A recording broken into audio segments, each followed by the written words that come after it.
Hey folks, I quickly wanted to tell you a little bit about today's job. Unfortunately, I can't do a step-by-step today because I already did this. This is not something I have done before, but I had to clean the stove and, for its first yearly cleaning, of course, but I also had changed the igniter in here. The auto ignition in this is a Harman, I think a 3300 or something like that, pellet stove. And the auto ignition wasn't working. Now, there's a couple things you can try, but this igniter's been in there for quite a while, so I changed it. Now I measured it, it's about 50 ohms, but the problem is I see some frayed wires here, or some frayed insulation, and it's kind of at a right angle, so I'm not sure if it's kind of making intermittent contact, because I could get 50 ohms, but then something would happen and then I'd get 0, I'd get an overload, and then I'd get 1, and so I'm hoping that, the reason the auto ignition wasn't coming on is because the wires here aren't making a good connection. But there's other things that can happen. Another thing that I read on is that if the seal on this door is not proper, it won't actually ignite the pellets. It won't turn on the igniter, even though the light will indicate that it's on. Now, so getting that igniter out, it's a real pain in the butt. Ouch! But you have to get the wires out from the back, right here, right underneath the auger. That's kind of an ordeal. But here is the vacuum sensor, I believe. I don't know, I haven't looked at a schematic, but if this isn't pulling enough vacuum from the front, I don't think it'll send a signal to the igniter to light. Now, if that door seal is not making a good seal, you won't get enough vacuum, but I'm thinking once I put this in and I try it, and if it doesn't work, I can pinch this vacuum line off, and that should trick this vacuum sender into getting enough vacuum to turn the igniter on. Now, there's also a sensor back here in the exhaust, and if this isn't hot enough, it'll shut the pellet stove off too.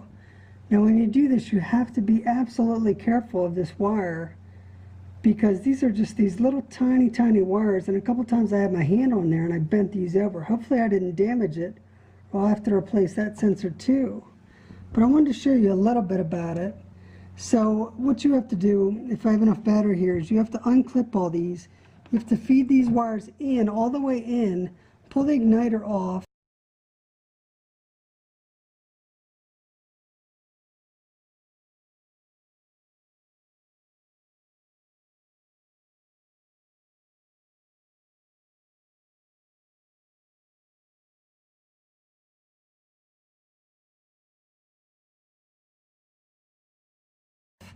put the new igniter on, and that's pretty self-explanatory, and then you pull these wires all the way out as far as you can without disconnecting them. Now it has a little rubber grommet here that these two wires feed in, so I'm going to take some RTV and I'm going to go around here to make it a good seal. I think the next step is I'm going to vacuum it, and I'm going to try it and see if it works. If it doesn't, what I may do is pinch this vacuum line off and see if the igniter does come on. And if that's the case, I'll know I have to replace the door seal too, which I do have the parts for that downstairs. I have the fiberglass cement, and I have a new rope, fiberglass rope. I've never done this before, ever, so I don't know what the cement that I'm going to put on there is going to be like, what it's going to smell like. It looks pretty easy to do, but I've never done it before, and if I get any kind of hole in here, or gap or leak, it's going to defeat the purpose. So next I'm going to put this together and I'm going to try it, but I just wanted to show you my project for today. It's a dirty job, but somebody's got to do it, and that somebody is dirty old me. Okay, I just turned it on. So I've got a timer set for 10 minutes. If it doesn't start in 10 minutes, I know it's not fixed. And I've got to look at that door seal and maybe some other areas. Like I said, maybe we'll try to pinch that vacuum sender off, which I think is the vacuum sender. I'm pretty certain.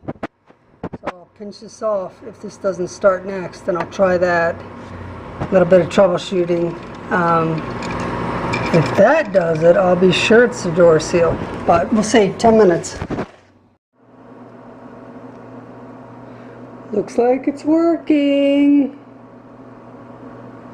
Let's see. Okay, so About 6.5 minutes so far. We'll see when it actually lights up, but it's just a matter of time. I can see smoke. Where there's smoke, there's going to be fire.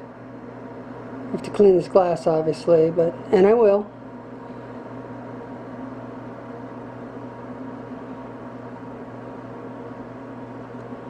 I can tell it's fixed. There we go.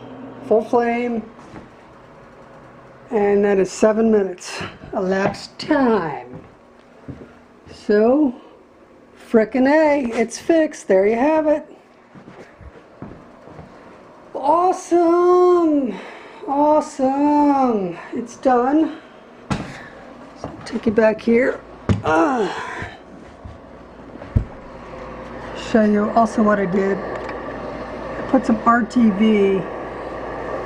Actually, I don't know if you can see it. Put some RTV around where those wires went in. It's kind of a sloppy ass job, but it'll do the trick.